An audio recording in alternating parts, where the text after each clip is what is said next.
So what's pissing you off these days? Everything, man. Life in general, man. I had some tough shit happen this past summer.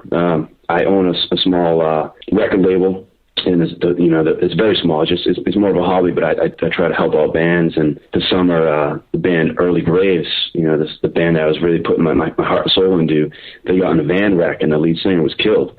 And that crushed me more than I thought it might have, because it's not just on a professional level of, trying to push a band, but then I'm very good friends with that band, and it kind of hit me hard. You know what I'm saying? It's like, man, I'm in charge of this band, and this action happened. So it really fucked me up for a while. Actually, the very next day after that happened, my wife, who's involved in athletics, she ruptured her Achilles tendon, which is a pretty drastic thing to happen when you're involved in athletics. And all of a sudden, it seemed like my world was kind of getting crushed. You know what I mean? Like things was just kind of crumbling down real fast. And that happened. That was in August, and that's where the actual lyrics from Equinox came from. I was actually out walking one night, and it just kind of felt like things were kind of really, really dark and really, really just fucking depressing. You know what I mean? So I kind of felt beat up and had to get that off my chest in these lyrics. Right. And then, of course, there's all the political stuff you could go on for days about. So. Yeah, of course, like Watch It Burn, that's a political song, that's the lead track. And I tried to stay away from politics in this record, as much as I have on our the first 4 records. But I can't help it, man.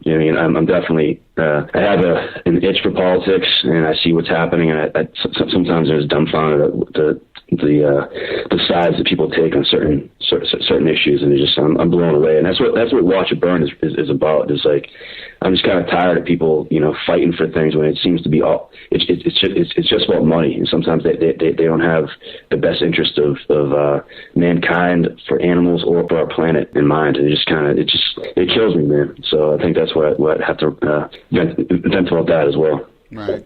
Well, our country, our way of life's in a lot of trouble. I mean, do you think at this point that we can even get back to where we were, or have we gone too far? I mean, I've sort of felt we're driving towards becoming a third world nation.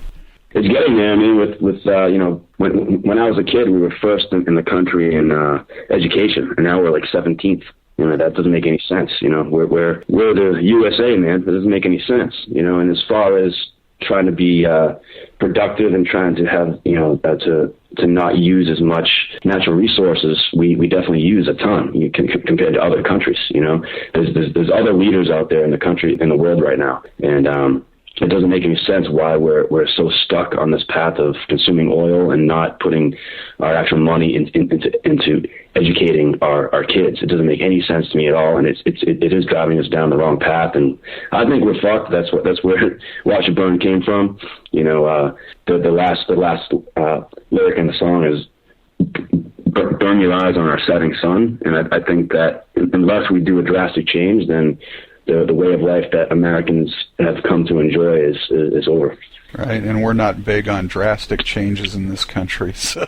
No, the country split 50-50, and it doesn't make any sense, and I just want people to put aside those petty differences and all focus on the main cause of being the leading nation in the world. And it doesn't make any sense where people kind of pull to each side and there's a lot of name calling, and it doesn't make any sense. Like, let's all get on the same page. And I'm not just talking, I'm not just all pro left wing. I'm talking about both sides. There's extremists on both sides that are pulling in the wrong direction. Right. And if people had more of a focused outlook on things, it would make sense. And it doesn't right now. Exactly. I think the majority of us all fall on most things somewhere in the middle anyway, but we can't seem to focus on those things, so... Yeah, I think the people that get the most headlines are the extreme on the left and the right. And I think that if there was someone that was outspoken enough and flashy enough to get the mainstream of public, just the mainstream to focus on the right issues and what we have to do as a nation, that'd be awesome for us. And I was hoping that would be Obama, but there's enough people pulling against him and convincing people that he's not the right guy. And he hasn't made the right moves, in my eyes, either, to kind of unify this nation. And we just have to get it done, and it's not happening. And I think on some level, and I don't know if you would agree on this or not, but who was it? Symphony X and Queensryche both just did albums that are sort of related to how sort of our technology and all the growth that we've made as a nation has actually hurt us. we've become desensitized to things, we've become disconnected with each other, and I think that's one of the reasons it's so hard for us to get back to being one nation instead of a bunch of eyes. Yeah, but it's also that technology has helped other countries. You see all the uprising in the Middle East. It's because they see what other countries get, from their smartphones. They're like, oh shit, this can actually be a way of life. So it's actually helped bring those countries to unify, where it seems to be dissecting us. Well, on to something more positive then. You guys, and I could have this conversation all day, but I know you can't. So you guys will be doing Mayhem Festival for the first time this year. How amped are you guys to be a part of it?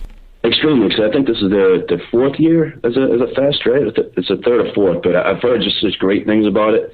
This is our first fest tour in the States since 2006, so we took kind of a break. Like, the first couple of years it was on purpose, and then we just couldn't seem to get an offer for the fest anymore. So, this time around, we're just, extremely happy to have the opportunity to play, to be one of the headliners for the Jaeger stage, and just get out there and play in front of thousands of people each day and push our record on and just party with the fans. This band, we do have very serious lyrics in music, but as far as our stage show, we have as much fun as possible. We'll have beer on stage, we'll have whiskey on stage, we'll toss them out to the crowd, we'll get the crowd going, we'll have the guys jump in the crowd.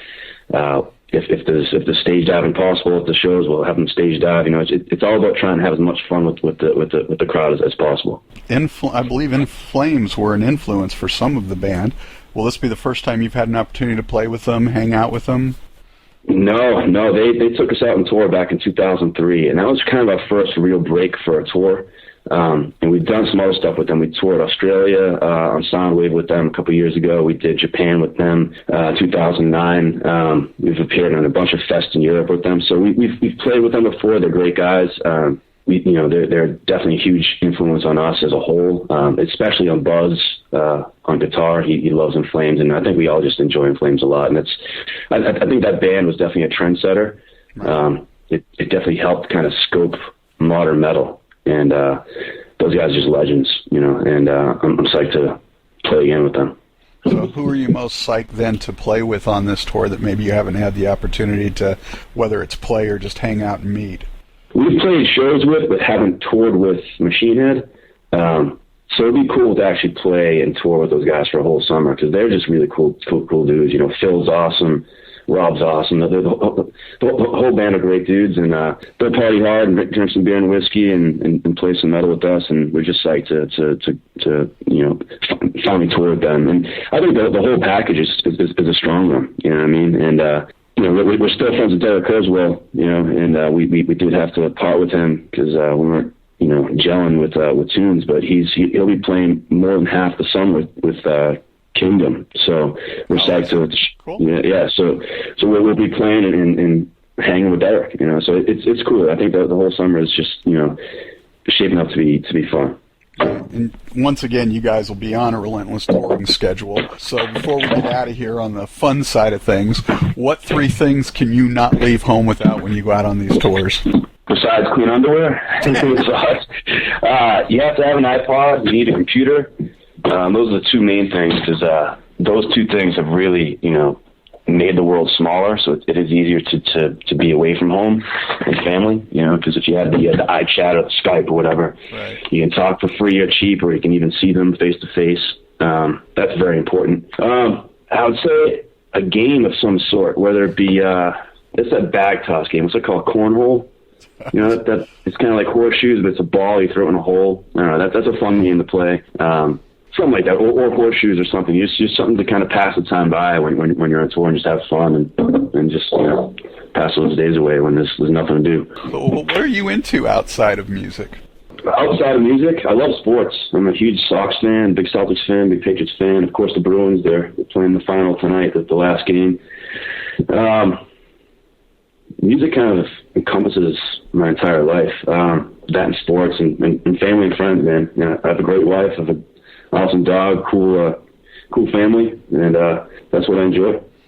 Well, before we get out of here, then, tell us something unusual or interesting that we probably don't know about Trevor Phipps. Unusual or interesting? I don't know what's unusual or interesting about me. I don't know. I was captain of the track team in college. Is that interesting? I don't know. You wouldn't expect that from a metalhead from a band, I guess. But yeah, I threw discus in college, and that was pretty good. So I made captain for that, and that's about it. There you go. Something we didn't know. That and he makes a great chocolate souffle, right? I'm a good cook, man. I'm actually cooking a turkey burger right now. See, so, there you go. Something else we didn't know. Fuck up a turkey burger, man. It's good stuff. What would you like to say to the fans and the listeners before we get out of here? Thanks for all the support, man. This is, like I said, our 10th year touring, and bands can't do this without the fans, so thank you very much. And it might sound cliche to say that, but it is the truth, you know. So we'll be touring the summer, and we'll be touring a long time after that. So come out and see us, and we'll have some fun.